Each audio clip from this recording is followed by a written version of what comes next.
Hello everyone, and welcome to another ASUG affiliate webcast. My name is Susan Reveletto, Membership Support Specialist here at ASUG headquarters in Chicago. I will be your moderator for this event. I'd like to thank everyone for taking the time to join us for this presentation. Today's webcast is Ask a Fixer. Are you optimally utilizing available functionality within SAP controlling? And it is brought to you by ERPfixers, an ASUG affiliate sponsor. Today's webcast is being recorded.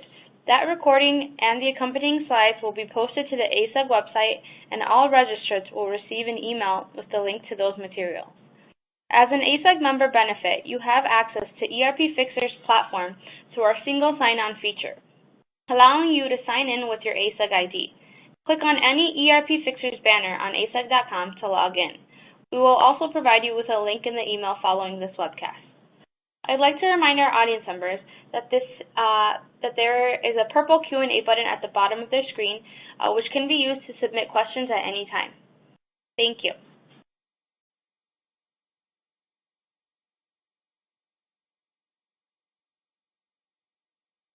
Hello, everyone. This is Paul Ovigel.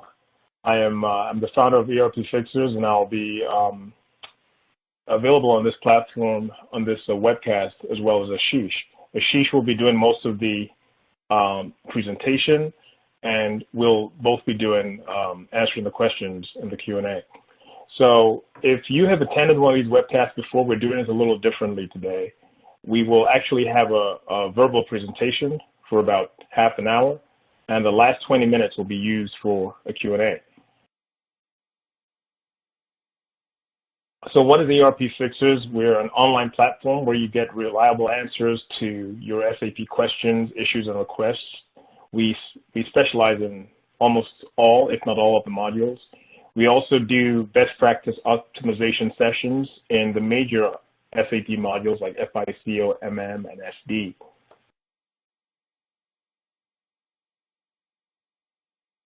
So for the speakers, we have Ashish. Ashish is an FICO consultant who has provided solutions in SAP controlling, including product costing, material ledger, cost center accounting, to global clients in consumer packaged goods, life sciences, and industrial sectors. He's an independent SAP FICO consultant, and he's the author of First Steps in SAP Controlling and Expert Tips to Unleash the Full Potential of SAP Controlling, which are both published by Espresso Tutorials. I have been a SAP consultant since '97 in North America and Europe, and I specialize in the FI and CO modules, along with the integrated areas for companies in various industries. And I'm the author of the book Reconciling SAP COPA to the General Ledger. So I'm going to hand it over to Ashish, and he's going to go through about 5 different optimization functionalities within SAP. And as mentioned, after that, the Q&A will start. If you have any questions, as Susan mentioned, you can post them during the session, and we will address them once Ashish is done with his presentation. So now I'm going to hand over to Ashish to take you through the presentation part of this session. Great. Thank you, Paul. Thank you, Susan. So good afternoon, everyone. Thank you for joining. As Paul mentioned, we'll try to go through few of the optimization tips that we can go through, and then we'll follow up with the question-answer session. I have listed 5 tips here. We'll try to cover as much as we can, but given that our session is just about 1 hour, of which we want to devote as much time to the Q&A as possible, so we'll try to run through these tips real quick. Okay, I'm on the 6th slide now, optimized cost allocation methods. Often this question gets asked, which of the 2 cost allocation methods is better, distribution or assessment? And when should I use one over the other? The short answer would be it all depends on your business requirement. Do you want the visibility of cost? Then yes, please use distribution. But if you want summarized data to going to the receiver cost center, then you should use assessment. That would be the high-level explanation. So if we look at, the definition of what distribution is and what assessment is, and that will probably help us understand this further better. So in distribution, it's the original primary cost element is retained and passed to the receivers. So in other words, receivers will know what exactly was the breakdown of the original cost element that is being received by me. Whereas in case of assessment, the costs are grouped into an assessment cost element, which is typically a secondary cost element, not necessarily found in financial accounting, and that is what is passed on to the receivers. At this stage, in the receiver side, the original cost element is not displayed. So if you're trying to say that, I want just to summarize that, I don't want the individual details, then assessment is right for you. However, if you feel that on the receiving cost center side, I'm likely to get queries on, tell me the breakdown, give me the breakdown, then of course distribution is the right one for you. So we'll try to explain this with the help of an example. Moving over to the next slide, this is an explanation of distribution versus assessment with an example. So here I have an example of one sender, a facilities department, and 4 receivers, marketing, finance, purchasing, and HR. They are sending basically 3 primary costs: building rent, telephone expenses, and supplies. And again, this is something that happens in all the industries, that you want to allocate overheads or facilities costs. So this is, a generic example that can be applied everywhere.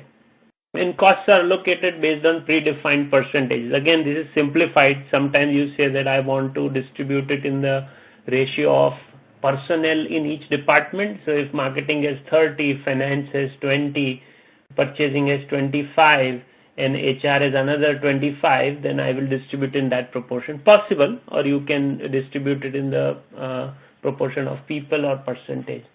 So in case of distribution, it is the primary cost element will be used. So in other words, each of the 3 primary cost elements will be sent as debits to the receiving cost center.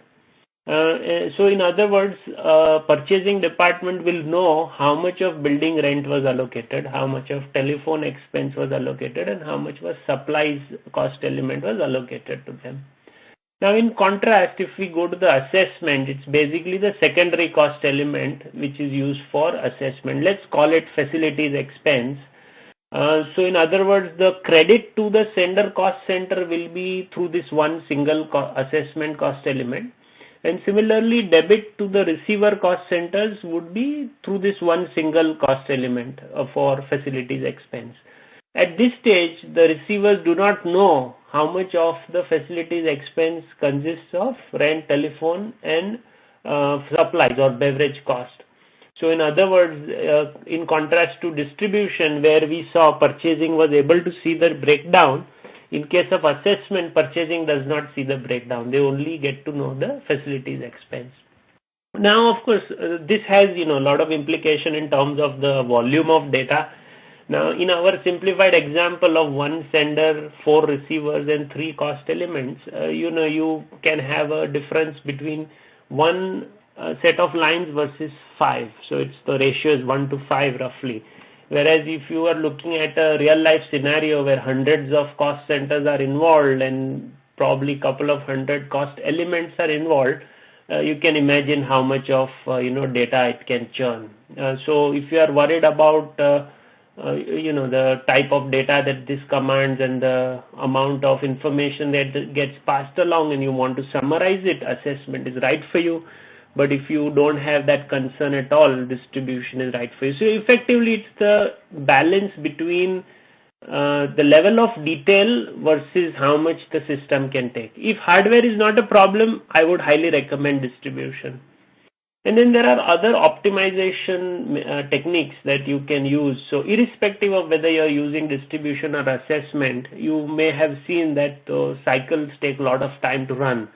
So SAP has recommended certain steps, which I will show you on the next slide, which is basically optimization of performance of allocation cycle. So you'll see this note, OSS note 1751885. It has the steps required to optimize database selection method. It basically gives you guidance. So it's something that requires a runtime analysis, which is typically a basis activity. The basis team performs these steps and then they will come up with the right selection method. So where exactly can you find it? When you go to the execution transaction, KSV5 for distribution and KSU5 for assessment, there is this settings icon up on top. That icon that is highlighted will open up another window where you have three options: selection by cycle, which is, by the way, the default selection, optimized selection by cycle, and selection by segment. So if our basis team says that selection by segment is the right method for you, you select that method and save it. There is a button on right. Once you save it, all future cycles will be run with that particular selection. So it basically helps improve the execution runtime of the assessment and distribution cycles. Apart from that, there is another option for parallel processing. Now this is again something that requires a one-time setup by the basis personnel. Once it is done, you can go ahead and run all your future cycles with the parallel generators. So that's the background on this particular one. Let me move over to the next slide, which is about explore standard costing methods. So of course we have heard a lot about product costing with quantity structure, product costing without quantity structure, mixed costing, additive costs. What exactly do they mean, and when should I use which one? What is the difference among all of them? So again, the main background is product costing with quantity structure. So if we have a lot of people from the manufacturing background, they know what this is. It basically has a bill of material and routing, or a recipe that is used for costing. We usually cost them using CK11N individual materials and CK24 for marking and release. Whereas if you want to do a mass costing, you of course use the CK40N. Now there's another concept called additive cost, which basically says that everything over and above the costs with the quantity structure. So it's again a powerful functionality. Not many companies use it. Why? Because it's available in a one single transaction, but multiple runs or mass run, you have to create an enhancement. So what you have to do is create an additive cost and identify what costs you'll be adding to a cost estimate for a material and plant combination. And when you do a CK11N or CK40N, it will pick up that cost additionally, that is over and above what BOM and recipe are showing up, and then it adds that cost and then gives it to you as a costing result. You can of course review and redo additive cost if required, but if not, you can mark and release it. So again, as we said, the drawback of this method is you can only do one material at a time. If you want to do multiple materials, you have to either use some sort of enhancement by way of LSMW or some sort of custom program using DDC, or use some tools like Wind Shuttle and so on, which will allow you to do this on a mass basis. And of course, once you do CK40N, it releases these costs in a mass way again. Moving over to the next one, we spoke about without quantity structure, where you don't have a bill of material routing or a recipe. You are calculating these values outside the system and then inputting it in the system. So this is the transaction KKPAN, after which you will do a mark and release. And again, KKPAN has similar drawback, that same as that of the additive cost, where you have to use an enhancement to use on a mass materials. And then you can do a straight CK24. Now you'll notice CK40N did not come in picture here. That's one piece of difference between quantity structure and without quantity structure. And then of course there is mixed costing. Mixed costing again is a very powerful functionality. It uses proportions in costing. Basically, if you say I want to use a weighted average costing, I have 4 manufacturing plants, and in the next year I'm going to use a certain proportion of those 4 plants, plus I will also buy from an external vendor. So I want the system to use a weighted average cost, which is basically done through mixed costing, for which we have to first set up these procurement alternatives, where you say that these are the 4 plants where I can manufacture and this is one vendor from where I can buy it.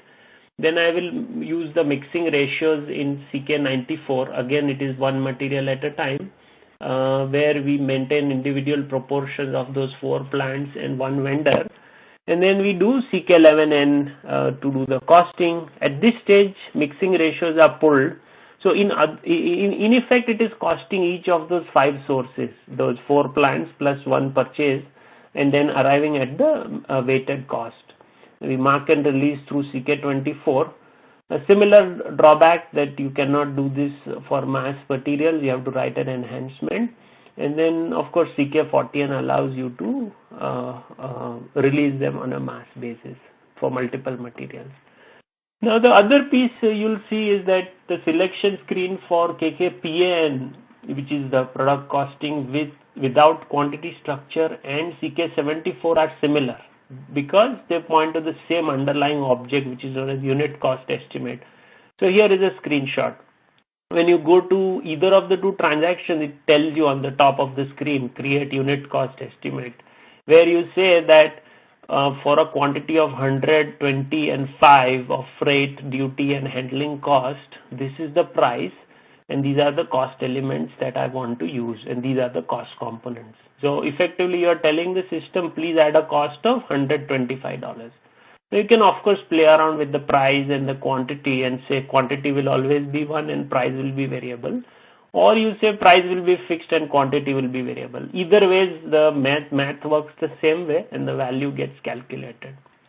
Now, one thing, you'll notice that without quantity structure has an advantage over CK74 and additive cost, in the sense that you can mark and release cost directly after creating a cost estimate without quantity structure. You don't have to create a cost estimate as such through CK11N or CK40N. It will directly be available for marking. So in other words, without quantity structure has less steps compared to with quantity structure. So again, why this tip is important is because we want to ensure that more people are aware of this functionality, right?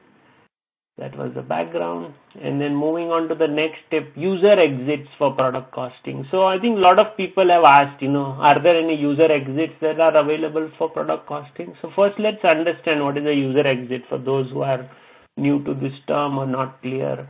It is basically a SAP delivered customization. You can use it optionally. Of course, it's not mandatory to use it to customize a different logic than what is the standard logic. So it basically is a minor deviation to the standard process. So what are the options available? There are 5 user exits listed here. One of them is the user exit for cross-company costing. You don't want the system to use the standard way of working. You want to use a little different way. Let's say pull through a custom table or through pricing conditions, in which case you activate this. Or let's look at the last one, user exit for material valuation. Strategy U, where you say that let the system use the logic that I am providing versus what the system standard uses. So how exactly do we configure a user exit? So we'll see the details right here. This costing variant OKKN, as we know, controls the valuation variant, and valuation variant in turn controls how materials and other items are valued. So you'll see this one right here where, strategy U is the first one, valuation price with user exit. And then strategy 4 is the plan price 1, which is pulled from the costing 2 view. And then strategy 7 says that use the valuation as per material master. Now, of course, we are interested in the first one, which is the user exit, where in this example, we can say that use a price in forecast table. Now, where exactly am I going to say the forecast table? You tell it in the custom program. So I'll show you right here. The steps are, first we activate the enhancement using transaction CMOD or CMOD or customer modification. A lot of ways of saying it. I like CMOD. We create a custom project, which is, depending on your own organization's naming standards. and then you assign a user exit to it. In this case, it's the 5th one that we saw. And then we activate it using function module, this one. So again, all this is standard. The only custom piece that we gave is the create project. And then this ABAP code ZXCKAZU08 that shows up in the program.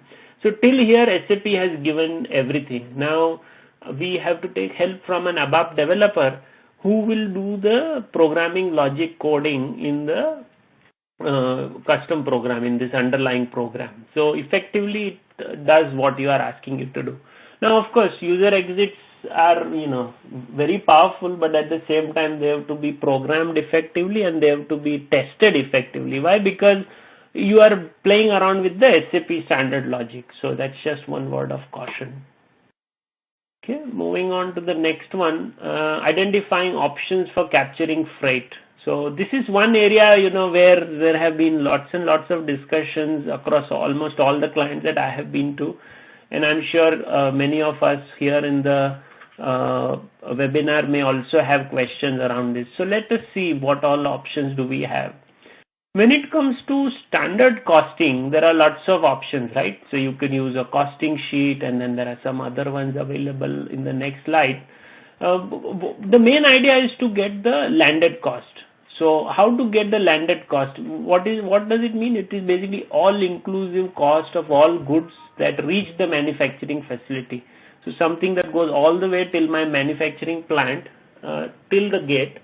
All costs should be included, which would mean the base price of the material plus the incidental freight and other incidental costs.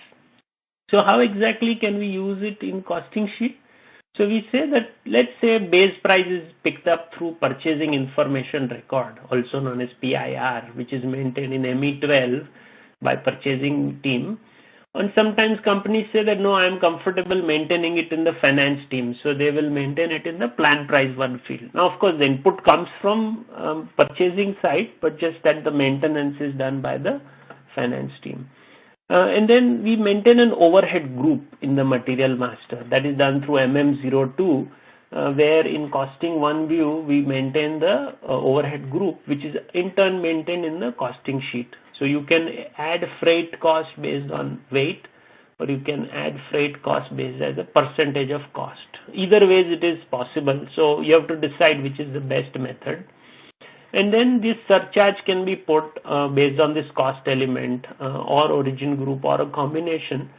Those rules are maintained in the costing sheet, which is this transaction KZS2. Now, when we do the cost itemization view, it basically gives you the breakdown of base cost and additive cost. In this case, additive cost came through costing sheet. And that's where you have, two different line items available in the itemization view. Of course, this method allows capturing only on one cost bucket. So in other words, the base price hits one GL account, and then the additional overhead for freight hits another GL account. But you cannot bifurcate further beyond freight. That is always a bit difficult. You can do it in terms of, let's say, freight, duty, insurance, and tax. But imagine what it can do to the overhead group in material master. You have to create all sorts of combinations, and that can be very challenging. So that's where, it's a bit cumbersome. So what other options do we have to overcome this? And that's where additive cost comes in. So as we explained in the previous section, additive cost is also, very powerful functionality, where you say that add individual cost components. Here you will say freight, duty, and other incidental costs can be included. Now, beautiful part is that the cost itemization view gives you the breakdown of base cost and all the additive costs. So in the first case where we used the costing sheet, only one breakdown was available beyond the base material cost. Here you say base material cost, freight, duty, quality testing charges, insurance, and other incidentals, and so on. The list can go on and on. But again, as we said, CK74 and additive cost requires a customized enhancement, which will allow you to do multiple at a time. Right? And then again, we spoke about the user exit, right? So this user exit can do a lot of things. So here we can say that let the total procurement cost be maintained in a custom table, and that total cost comes up and gets pulled in your costing. Again, it is you lose the visibility of what is the base price and what is the freight cost, but it is again something that can be explored as an additional option. Now, of course, you can use this method as a combination of costing sheet and additive cost, where you can do the breakdown, but again something that is available in the system. So what exactly do we do in case of actual side? So again, we'll use an example. How exactly do we do this? So let's say base price of the material is $10 and freight surcharge is $1. Total standard cost in the material is 11. Now here is when a purchase order is created at $10.40 and freight paid to the vendor is $1.20. Total cost comes to $11.60. So obviously we can make out this 60 cents is the adverse variance. Now management would like to know how much of this is freight and how much of this is base. So that's where it becomes very difficult to bifurcate. So what options do we have in terms of bifurcating these variances into purchase price variance versus freight charge variance? And PPV as such can be a very complicated topic in most organizations. So here one option is to create freight vendors in material POs. So the PO purchase order that is available for the main material has an additional partner vendor function where you say that this is the freight piece that is likely to come in.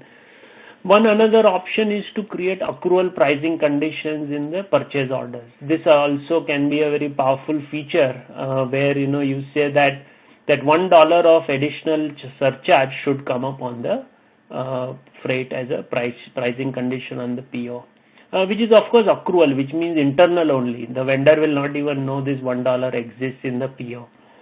And then we can of course create blanket purchase orders for freight vendors, and then at month end you can allocate freight cost to materials. Again, it requires a little bit of additional work and enhancement. As you'll notice, there are no simple solutions. Everything requires some sort of either enhancement or some sort of a compromise, if you will. You lose something, you get something. And then you can always get an FI invoice for freight vendors and allocate at month end. So initially the costs are booked on a cost center, and then at month end you allocate. So a basis of allocation can be decided based on the requirement. Is it weight based? Is it number of consignments? Is it number of trucks that we receive and whatnot? A lot of options. And then lastly, you can use MR22 debit credit material. Now this is of course available only for a material ledger functionality, where MR22 allows you to add cost on the material. Again, very powerful, but as we said, it's only available with material ledger. So those are the options that we have. Now, which of the option works best? Of course, it depends on the requirement. We just have to brainstorm and figure out which one is an easy method to maintain and which one is an easy method to report onto. Okay. We come to the last topic on analyze MMFI accounting flow. Now again, a lot of clients have asked this, and I was chatting with Paul before this meeting, and he also highlighted that this topic generates a lot of interest, whether you are a manufacturing organization or a service or a procurement organization. Account determination is always a good topic to discuss. So let's take a look. How can I exactly link movement types in materials management to GL account in financial accounting? So if we were to address this question, so we all know OBYC transaction, configuration transaction, which is basically MMFI account determination. It is stored in an underlying table called T030. That is first part. So that addresses the GL account piece.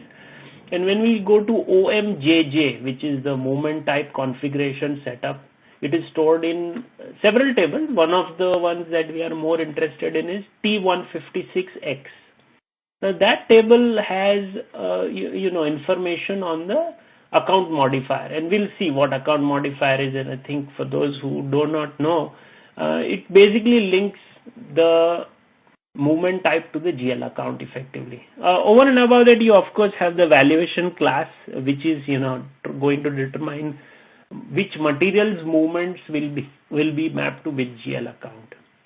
And then when we look at the overall explanation of what is an account modifier or what is a transaction. So there is this transaction functionality in OBYC. So of course this is our link between MM and FICO. So this setup on OBYC will be done at the very original go live during the implementation. The accounts are derived from behind the scene. You of course want to test this to ensure that the correct accounts are used.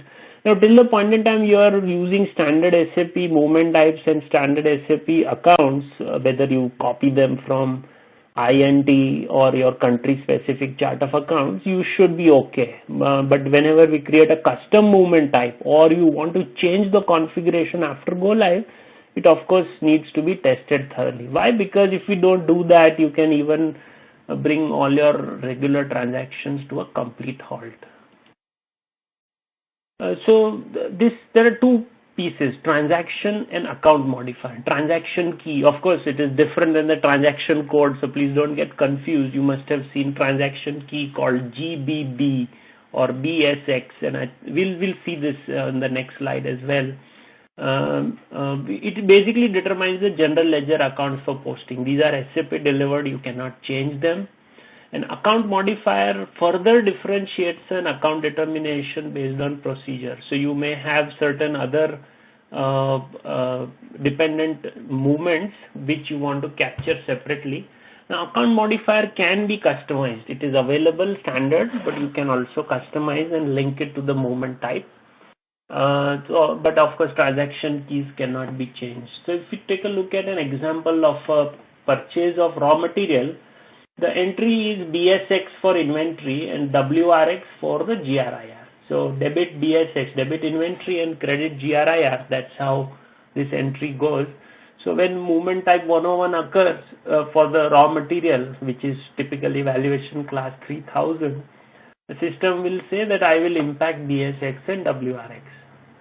Now of course these are not the rules that I defined in my system or you defined in your system. It is SAP themselves have defined and delivered it to us.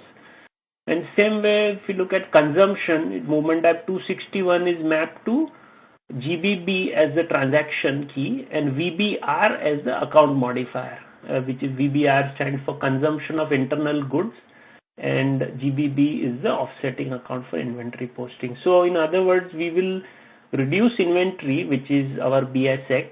So credit goes to that account and the debit for the consumption goes to GBB VBR. Now if we look at the same thing in a pictorial form or a tabular form, this is what it should look like.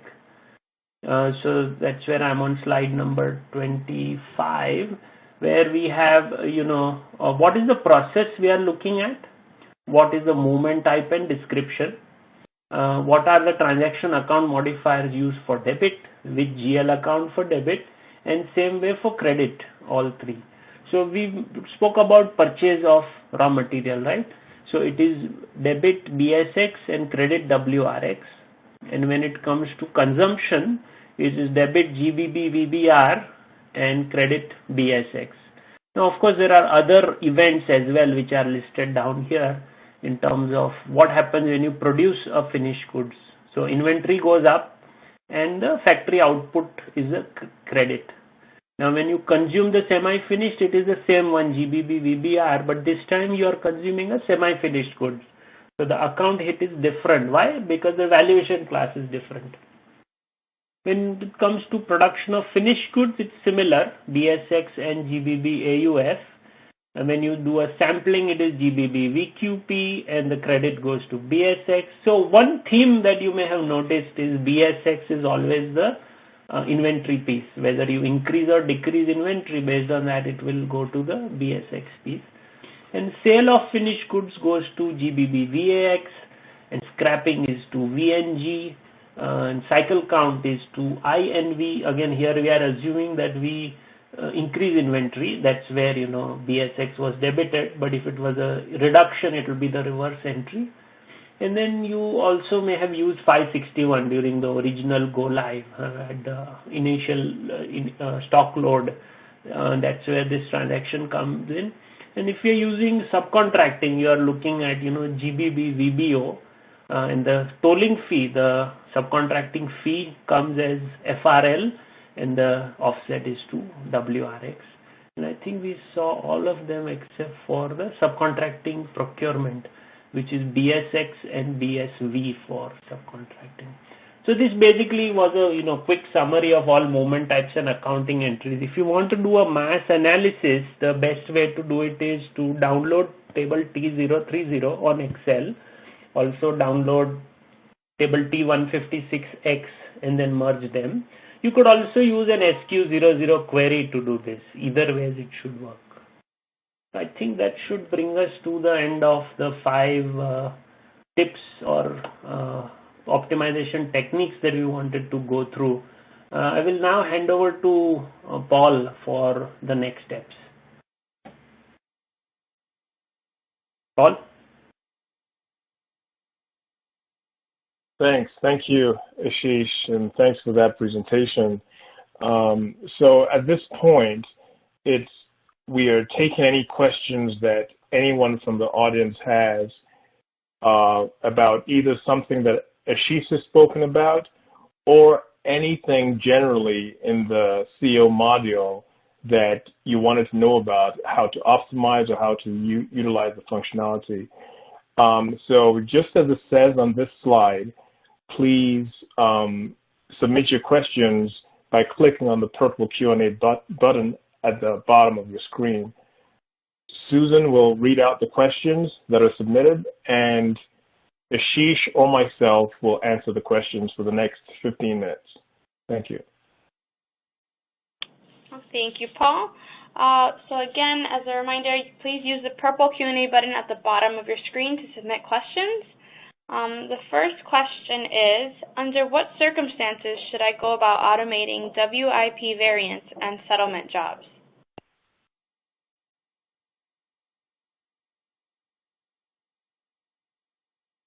Okay.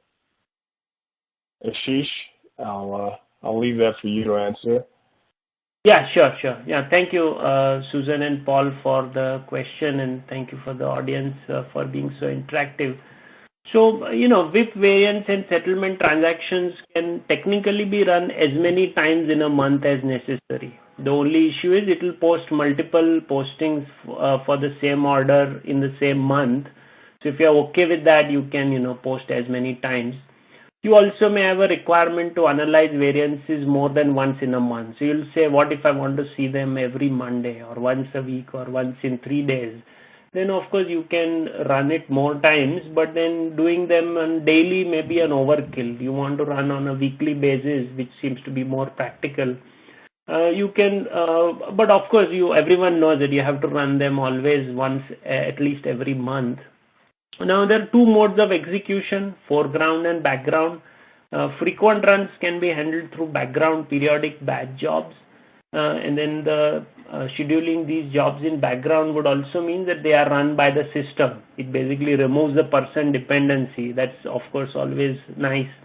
And then you have to, those background jobs, they create spool. Those spools have to be reviewed by the business user. And because of their resource intensiveness, you want to schedule them during a night time or an off-peak hour so that, you don't have that confusion around, system resources are taken up too much by these background jobs and performance is optimized. And then there are specific programs that are created. So you'll find, WIP program is SAP KKA07BG. And by BG, you mean it's a specific background job created, and variance is RKKKS1 and 0, and then the settlement is RK07C088 or CO88. So again, those are specialized transactions that we have programs that can be run. So I hope that answers the question. Thank you, Ashish. The next question is, which cost allocation method is better, distribution or assessment? And when should I use one versus the other?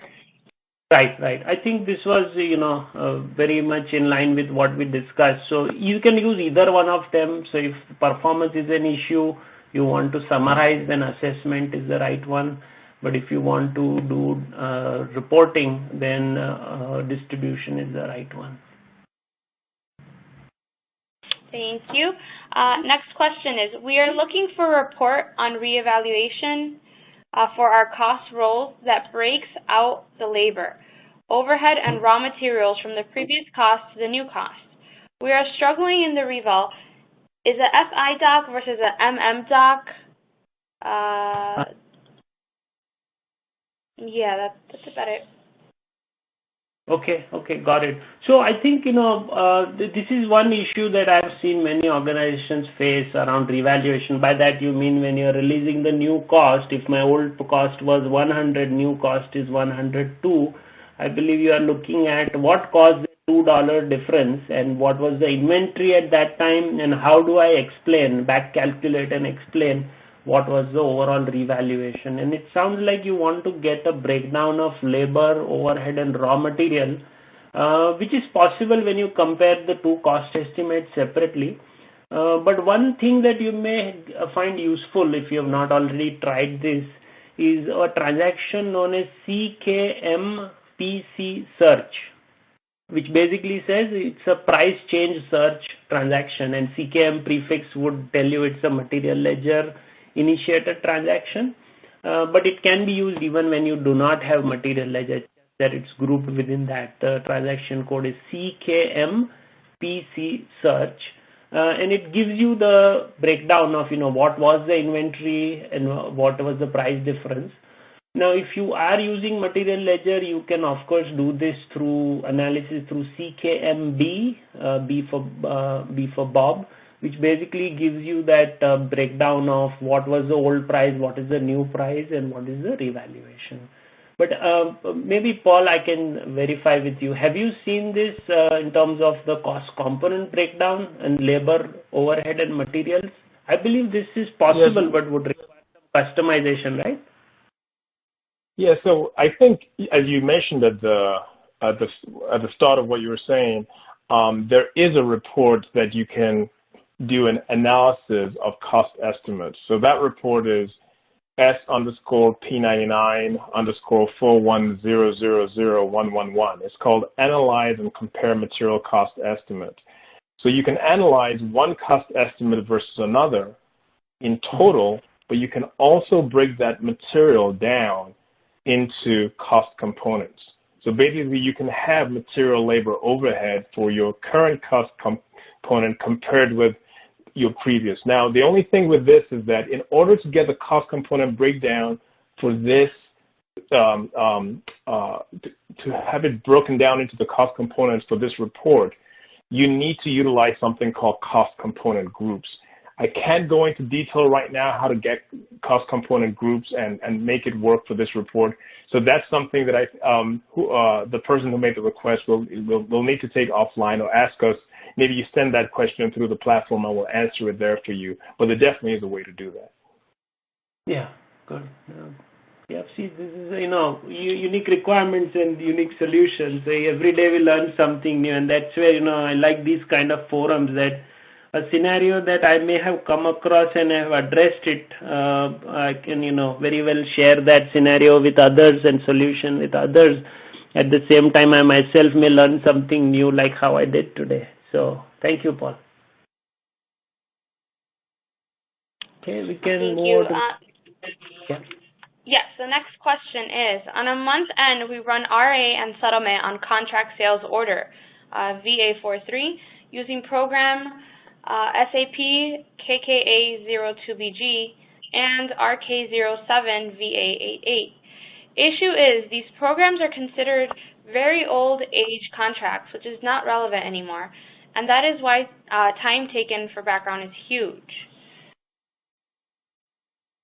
Yeah, I think this is a valid concern. I have seen this on process orders as well. And the way we handled it was two, three things. One, we can mark some process orders as closed, as in the status CLSD, which will ignore them for our WIP variance and settlement calculation. And then there is, of course, the archiving piece. But if you're worried that, archiving, whether I will get my data back again, then definitely closed status is an option. Now, question is whether that kind of a status is available on sales order. I'm sure there must be some other kind of status which would basically ignore such sales orders. I think we can explore this. There is one transaction called BS42 which allows you to control all sorts of statuses and select orders based on certain combinations. So I think a group of these can certainly help you in your analysis as well as the performance improvement. Over and above this, I'm sure you have tried the parallel processing of orders. If not, I encourage you to try that as well. Okay, and a follow-up on that, the user asked, difference in accounting-based COPA and costing-based COPA. And then they also asked, we are planning to close all such contracts using program SAP KK-A12, but for same prerequisite, it seems that these contract lines should be in overall status as completed. To get overall status as completed, it seems we need to put rejection reason for each. Yeah, I think this is where it becomes complicated. So I hear you. This, is a valid concern. So I have a feeling you may be better off doing archiving, but short of archiving, if this completed status also does not work, then I think you have very few options left. But, I can do some more research and then get back to the user to see if we can find some other ways to handle this. But good question. Thanks for the follow-up. And I think there was one more you mentioned on, yeah, go ahead, Paul. You have some other insight, please. Yeah, I'll take the one on accounting versus costing-based COPA. So the accounting-based COPA, they're basically using the same COPA tables for the dimensions like customer, material, region, and all that. The big difference is the values. The values from accounting-based COPA use general ledger accounts, more specifically cost elements, while the values from costing-based COPA use value fields. So it's the same dimensional data you get, but different key figures. And obviously, because of that reason, custom-based COPA is not directly tied to the general ledger. You can't look at one value and say, I know what account that came from. While account-based COPA, you can. The advantage of costing-based COPA is that you can do more than what an account can do. For example, accounts don't break things into fixed and variable costs. They don't give you cost components. They don't give you variance categories. So you're only restricted to what's on the income statement. With custom-based COPA, you can do more granular analysis on that basis, but you have the disadvantage of the fact that if something doesn't reconcile to the GL, it's not very easy to identify it. Thank you, Paul. The next question is it possible to have distribution assessment functionality to allocate actual COPA elements? For example, allocating one profitability segment, like region, which is derived from customer master, to multiple profitability segments, like brands. Okay, so the only type of assessments that happen, the only type of allocations that happen in COPA is a cost center to COPA allocation. So assessments and distributions, actually, you don't even have a distribution that goes to COPA. You only have a cost center assessment that goes to COPA. Now, if this particular question is, you want to allocate from COPA to COPA. To do that, the best functionality is what is called top-down distribution. So with top-down distribution, you can allocate from one characteristic, a higher level characteristic like a product group, to a lower level characteristic like a product, or a high level characteristic like a plant, or even a customer to a lower level characteristic like a material. So that is the best type of allocation done in COP. It doesn't work exactly like assessments and distributions, but the concept is the same. You're taking data that was posted in one characteristic and you're spreading it to several characteristic fields based on some allocation basis. Thank you. Next question is there a way to reverse CAT7 posting? Please ignore if this is off topic. Okay, so it sounds like you're doing some sort of CAT posting and you want to reverse it. I would think it should be possible, but I have not come across this scenario. Do you have any insight on this, Paul? So yeah, as you said, it's a CATS posting, a transfer of the CATS data to controlling. I don't know offhand a transaction within CAT that you can use to reverse CAT7. I'll be surprised if there isn't, but I don't know it offhand. The only thing I can say is that if it's just knowing SAP, one of the ways you could do that is whatever you posted in CATS, if you canceled it within the CATS system and then did another CAT7 transfer, it's very likely that controlling will get updated that way. That's one way. Okay, and again, this is conceptual. I'm not sure if this is actually a way to do it, but that could be one. On the other hand, if when you do some kind of cancellation or correction in CATS, if you can transfer it over, then you possibly can do the adjustment in controlling itself using something like KB21N, which captures both whatever cost center that was posted to from CATS and the activity type that was used. You can do a reversal there. So that would be another option. Okay, but this is something that I don't know for the first part of it. I'm not sure exactly that's what to use, but it's something we can have a follow-up. Whoever asked that question, again, if you go on the platform, post it, we can spend more time trying to answer it. Thank you, Paul. Next question is, it's a follow-up question. We're wondering, is this process to follow every time we need to close a contract? In SAP, is there not an automated way where an all contracts line, which has end date and pass, and all dependent objects has been settled, and delivery is done and invoice is done? Yeah, so you're talking about the sales side contract, right? So, what I've noticed is whether you take the scheduling agreements, which are, long-term contracts on the purchasing side, or you take these kind of contracts on the sales side, they always have challenge in terms of, if you look at purchasing, whether my goods receipt and invoice receipt is matching or not. And because these contracts are running for several months or at times several years at a time, you may not have enough control on when exactly to close that scheduling agreement or a contract. So usually speaking, it's the purchase orders which are considered to be a better of the two. Same way, if you take a sales order and a sales contract, sales order would be better of the two in terms of the life cycle management. To answer this particular question, I think we'll have to follow up. I don't know of a way to handle closing of contracts, but certainly, something to be looked into.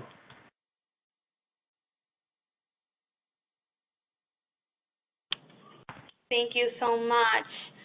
And I think, Paul, did you want to wrap it up today? Yes. If there's no other questions, we can have a quick wrap up. I think we've had some pretty good questions and pretty good interaction here. So thank you very much for that. So just to wrap up here, as it is basically just a reiteration of what Susan said at the beginning of this session, which is we are an affiliate partner with ASUG, that's ERPfixers. We try to do these sessions these live Q&A sessions just to engage the audience and try to help them out as much as we can within an hour with any questions they have. If your questions are going to take a little longer to answer, what I recommend is that you go and post them through the platform. The platform is, you can see it on, you should be able to see it on the ASUG website. You'll see a banner like the one on the screen that I'm showing, which says post your SAP questions here. You can also go directly to ERPfixers.com and post a question. Now, how it works is that when you post a question, you can actually post the question and review the answers, the initial answers that come in. Now, if you like what you hear, or you like the person who has given the answer and you want to know more, then you can proceed to carry out some kind of, short-term agreement with them about how they can go about answering your question in more detail. So we try to keep it as fluid as possible so you can get a gauge of what kind of answers you can get and the quality of the person asking them, and then go forward from there. And then the other thing I wanted to say was we have some, based on some of the information, if you like some of the information you heard from Ashish, he's written a few books with espresso tutorials, all based on controlling. One of them is the expert tips to unleash the full potential of SAP controlling. The other is the first steps in SAP controlling. And the third is get answers to the top 9 SAP questions, SAP controlling questions. So if you're interested, if you just, we will have these slides available a few days after this session. So you can go to the URLs that are listed and you can get access to these books.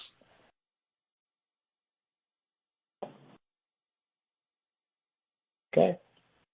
Well, from my side, thank you very much, and I'll just hand it over back to Susan to wrap up. Thank you. Thank you, Ashish and Paul, for a great webcast. On behalf of ASUG, I'd like to thank ERPfixers as well as all of you who took the time out of today to join us. Once again, the recording and the slides from today's program will be posted to the ASUG website, and all registrants will receive an email with the link to those materials.